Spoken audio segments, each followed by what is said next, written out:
in Perth, the British and Irish Lions up against the Western Force. Now, there has been a little bit of scuttlebutt and some gripes about this, but as it turns out, there will be several Wallabies turning out for the Western Force. And I mentioned Kurtley Beale earlier. He's a veteran now. He's just come up with a hamstring injury in training. And so Ben Donaldson, who has played for the Wallabies, is being flown back from the East Coast as we speak to slot in at number 15. Now, he's the man who can play at 10 or 15. He did feature in a couple of games in the last Rugby World Cup. I think he made his debut at the World Cup.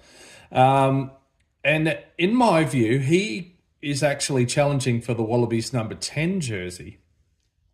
So that'll be interesting.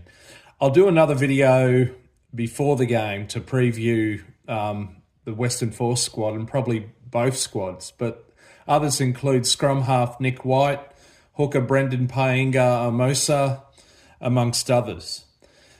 Now, it should be noted that in Super Rugby Pacific this season, the Western Force, they had some highlights and challenged some good teams, including some New Zealand teams, but ultimately they only won 4 out of 14 matches.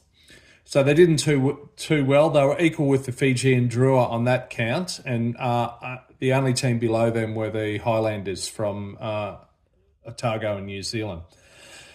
In addition, the Western Force have not played. I mean, ordinarily, that's the end of the Super Rugby season, and they really wouldn't play again until next year. They haven't played in 4 weeks. So, look, they'll be pretty rusty and still missing a few Wallabies, having a few like Donaldson in, but also missing a few who are over on the East Coast, heading up to Newcastle to prepare for the Wallabies' only preparatory test, and that'll be against Fiji. So, yeah, exciting times. The start of a tour, a long tour. Very interesting.